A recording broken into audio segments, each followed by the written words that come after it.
Olá, está começando o programa Rota Cultural by Alexandrina. E eu, Alexandrina Leuchi, vou conduzi-los nessa rota.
E esse programa projeta na mídia a expressão cultural da cidade de Ponta Grossa, dos Campos Gerais, do nosso lindo estado do Paraná, do Brasil e de outros países.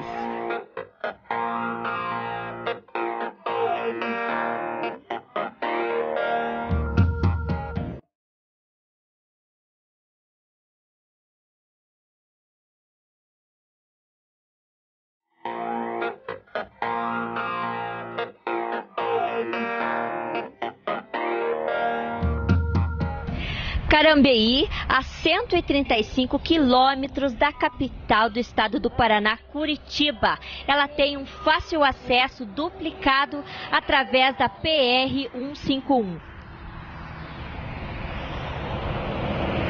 Também é destaque na bacia leiteira dos Campos Gerais. Além da qualidade de vida, a cultura, ela também destaca-se com sua culinária holandesa, com suas renomadas tortas.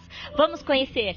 Estou no Parque Histórico de Carambeí e vamos conversar com o Felipe Pedroso. Olá, tudo bem? Tudo bem. Conte-nos como começou a colonização da cidade de Carambeí. Ela começou com os imigrantes holandeses, que vieram para cá em 1911. E aqui eles formaram essa bela cidade que é hoje. Aqui atrás, olha, dá uma olhada. Aqui atrás, vejam, temos uma maquete, réplicas, na verdade, de algumas habitações da época de... Depende, aqui ela é um pouco variada, ela vai de 1911 até 1940, então ela não segue uma ordem de uma data apenas, né? Ela reproduz várias datações. Então, pelo que eu entendi, era assim, não é isso mesmo? Eram sítios, eram bastante dispersas essas habitações e... Aqui elas estão um pouquinho mais juntas como uma vila, mas no início não foi assim não, é isso mesmo? Isso mesmo, não existia uma união dentro de uma vila, né? As casas elas eram dispersas, mas aqui a gente colocou as reproduções para a pessoa ter uma noção do espaço, né? Como se fosse a vila de Carambeí mesmo. Então vamos mostrar um pouquinho e contar para vocês. Vamos conversando aqui, Felipe, e as pessoas que estão nos assistindo vão tendo a oportunidade e você vai nos auxiliando aqui. Aqui era a aviação Paraná, Santa Catarina.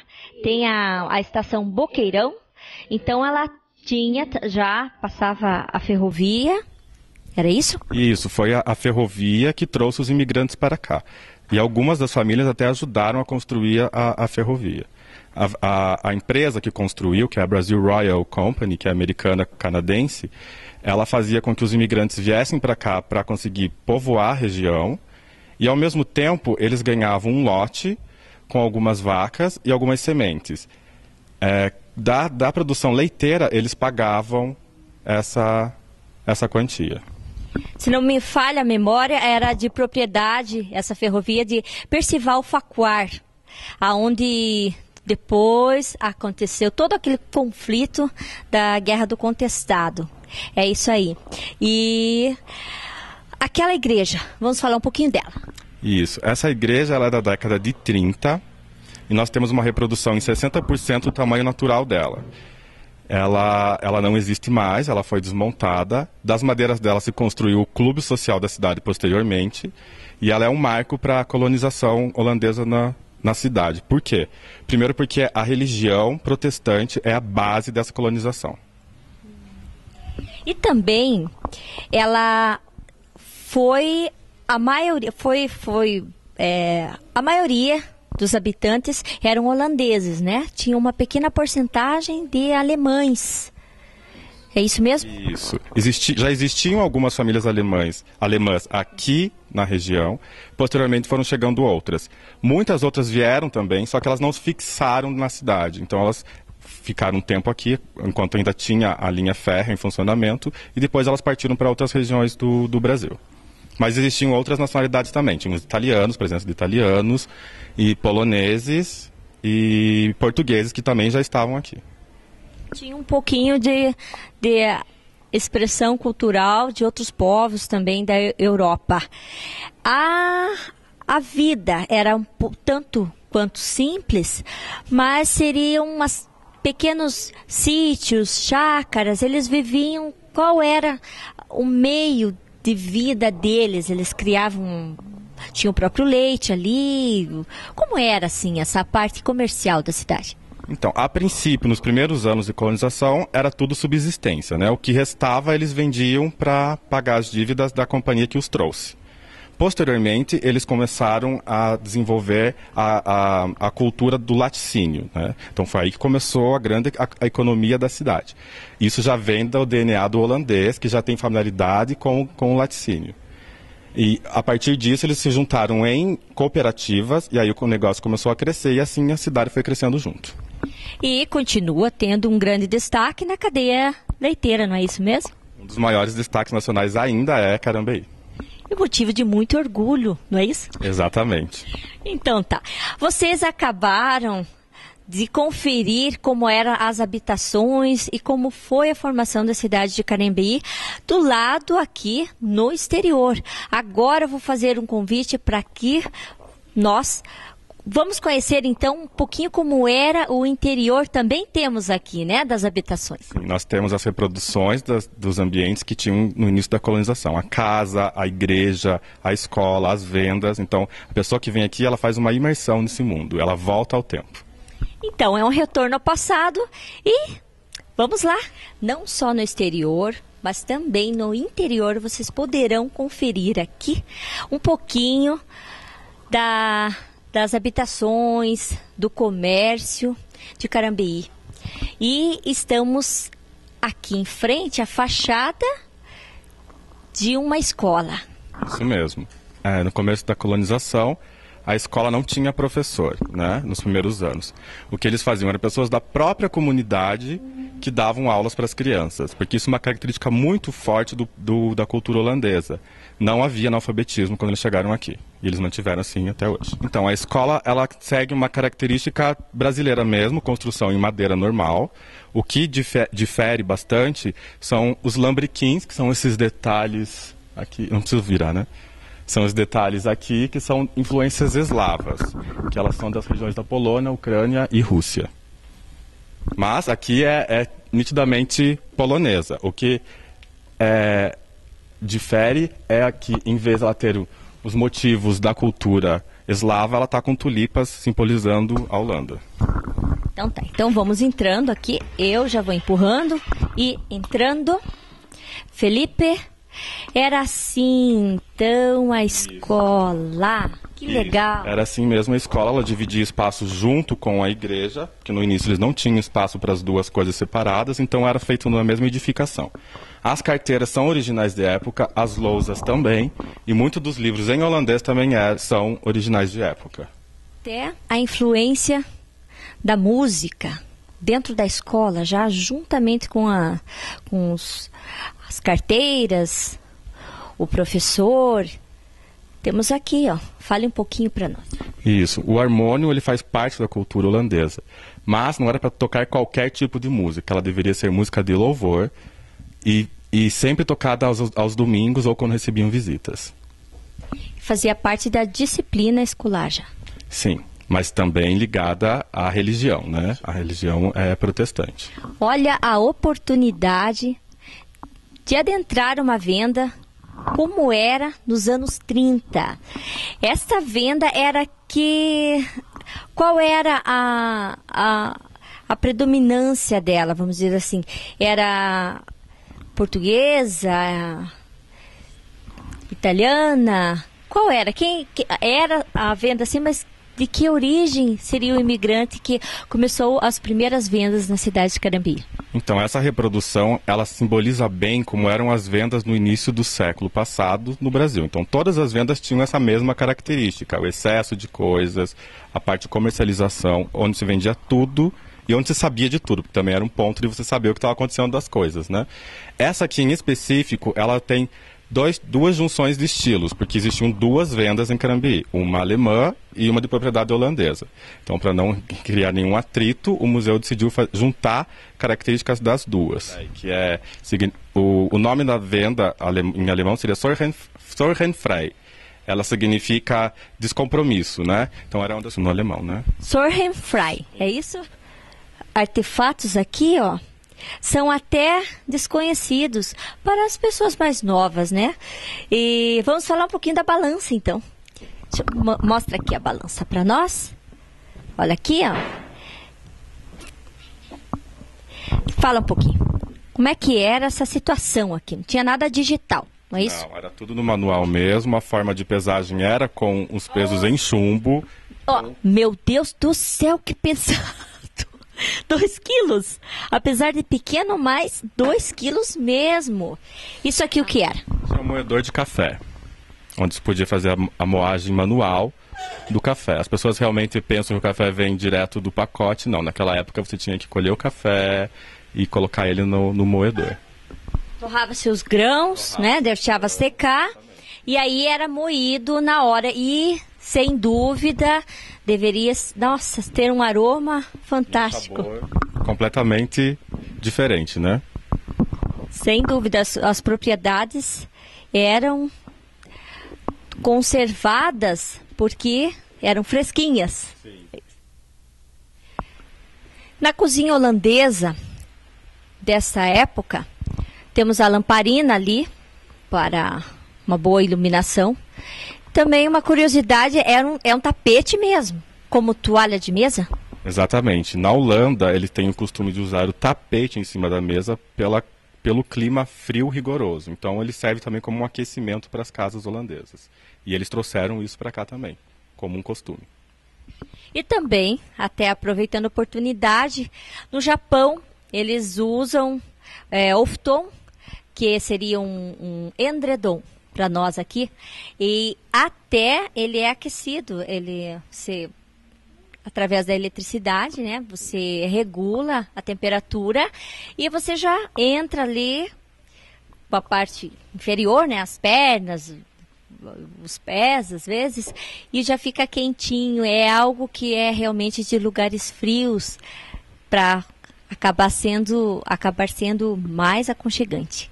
Isso. Também tem outros utensílios que podem notar dessa relação do frio com o holandês, que são aquelas panelas de cobre, com aqueles buracos grandes nas extremidades. Ali se colocava-se carvão, fechava-se essa panela e colocava na cama para aquecê-la. Então, realmente é um país com um clima muito rigoroso e eles tinham que fazer adaptações para conseguir se manter aquecidos, né?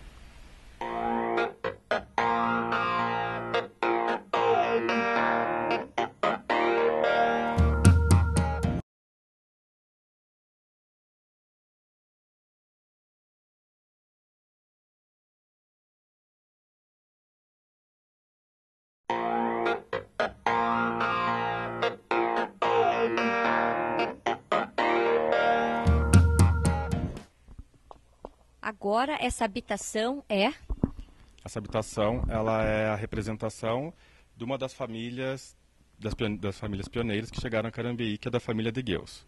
Esse é o Arquian de Gueus e sua esposa, e diz a lenda que ele trouxe consigo algumas barras de ouro. Então, você pode perceber que as habitações elas eram um pouquinho mais requintadas que as demais. Percebe-se o requinte, o aconchego também. E uma curiosidade, ela tem um lenço, já era um pouquinho com relação à vestimenta também. Mas o que seria aquilo? Um prendedor, uma coisa diferente, nós estamos vendo? Aquilo são molas de cobre ou de ouro. E eles simbolizam na cultura holandesa da época que quanto maior ela fosse, mais dinheiro aquela família possuía. Então ela é um símbolo de poder e dinheiro. Então tá, na sala de jantar temos também música.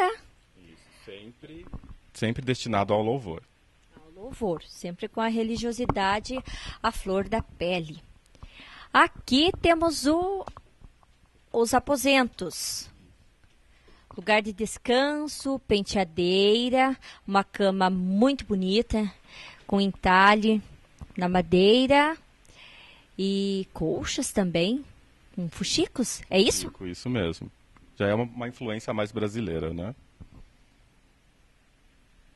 E a vaidade sempre presente na força feminina, né? Apesar de não ter muito utensílio para a época, elas ainda tinham, né? As que iam para a Holanda, as que vinham, traziam frascos de perfume. Aquele frasco de perfume que ali está representado, ele existe até hoje na Holanda e é muito popular. Há mais de um século já. Olha a oportunidade de conferir aí perfume que até hoje faz muito sucesso na Holanda. Muito bem. É a Wilhelmine Verschoor. Ela é uma das pioneiras da colonização. Foi da primeira família que veio para cá. Primeiro eles foram para Irati e lá foi um começo muito difícil. Eles partiram para Carambeí, onde eles começaram uma nova vida. Vamos falar um pouquinho da vestimenta. O vestuário que naquela época eles usavam. Naturalmente, aqui seriam os imigrantes holandeses, não é isso? Essa roupa não foi necessariamente a que eles vieram no navio. Não era essa a moda da época. Não, essa roupa, eles não vieram com essa roupa. Por quê? Porque isso aqui é um traje folclórico da região de Volendam. Pela cor e pelo tom de festividade, ele foi escolhido para representar nacionalmente a Holanda como traje oficial. Então ele é um traje de Volendam, da região de Volendam, e depois ele passa a ser o traje oficial dos holandeses. E os tamancos em madeira? Isso, com madeira talhada para também proteger daquela questão do frio. É por esse motivo que eles usam o tamanco de madeira. E está presente em todos os trajes folclóricos e típicos dos holandeses, desde a de Volendam, questões da Frisia também. Não me parece confortável, mas era o único calçado. Para enfrentar a neve, eram o que eles tinham para a época, né? Mas não é tão desconfortável assim. Usava-se muitas meias e ele acabava não machucando o pé. Ah, tá. Então tinha Sim, há um preparo todo diferente para poder usar ele. Não é apenas colocar o pé na madeira, né? Ele coloca toda uma vestimenta antes para ele não poder machucar o pé também. Aqui é camisola. Isso, são os trajes das imigrantes que moraram aqui em Carambeí. Então nós temos o vestido de noiva, os trajes de festa e a camisola da noite de núpcias. A camisola da noite de núpcias, bastante comportada. Vestidos, festa e também, acho que quando tinha festividades na igreja. As festas geralmente eram em relações à religiosidade. Então eram casamentos ou batizados ou qualquer outra celebração que tivesse na igreja. E o vestido de noiva, ele é natural, de época, e ele é de 1941. Ele foi doado, ele realmente pertenceu à época. Isso, tudo que nós temos aqui no museu é de doações da comunidade local. É da época da colonização, em português colonial, é de 1817, do Caminho dos Tropeiros, e é uma das fazendas mais antigas da região dos Campos Gerais. Agora, então, eu encerro essa matéria aqui com o Felipe Pedroso. Gostaria de agradecê-lo pela entrevista. Muito obrigado, nós, por vocês terem interesse de vir até aqui. Faça um convite para as pessoas que gostaram e ficaram curiosas e querem ver de perto tudo isso. Para quem estiver interessado em fazer uma imersão numa cultura tão diferente como a holandesa. Fica o convite para nos visitarmos. Nós funcionamos de terça a domingo, das 11 da manhã às 6 da tarde. Nós temos café com comida típica holandesa, a Indonésia também, e as deliciosas tortas já conhecidas de Carambeí.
E vai uma dica do Rota Cultural by Alexandrina, aqui do estado do Espírito Santo, na cidade de Linhares. Nós temos esse maravilhoso ponto turístico que é a Lagoa de Linhares, Espírito Santo.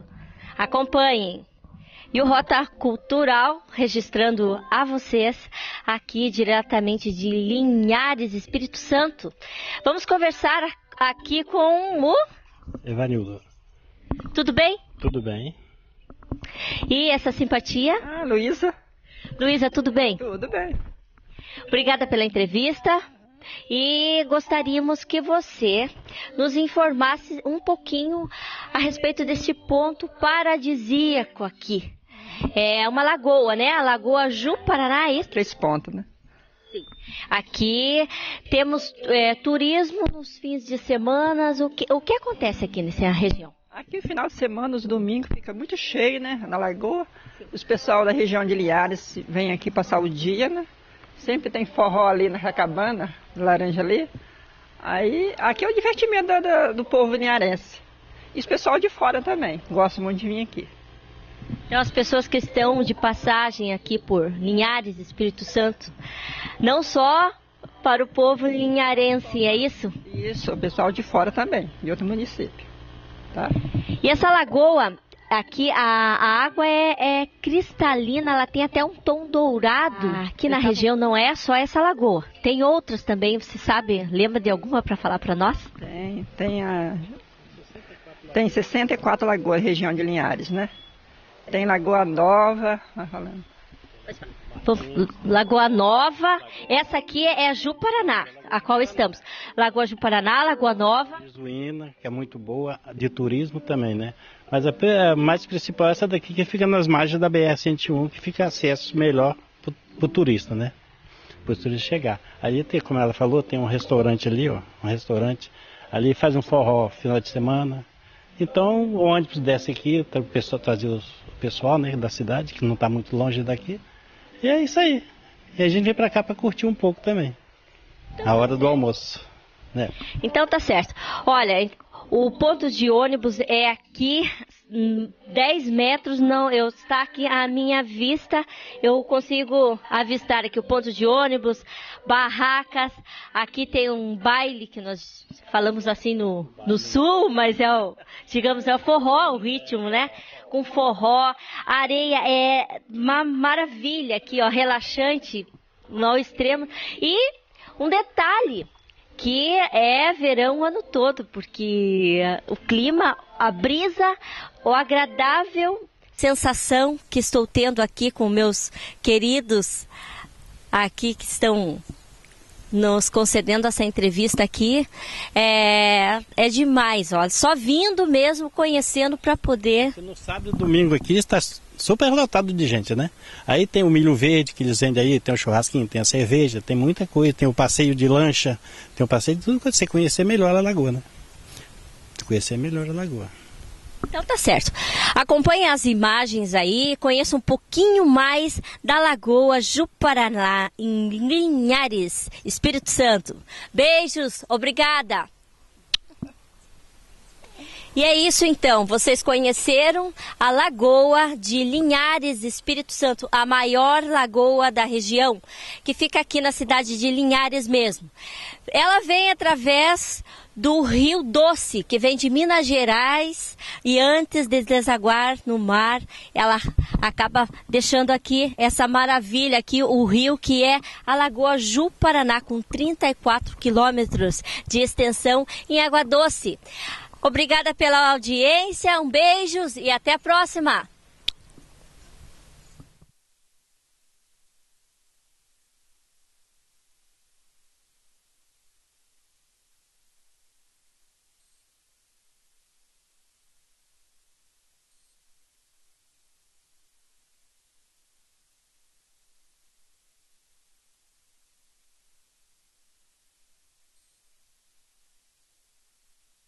E é isso aí, obrigada pela companhia, o programa de hoje está chegando no final, conto com a presença de vocês na semana que vem. Um beijo, até lá!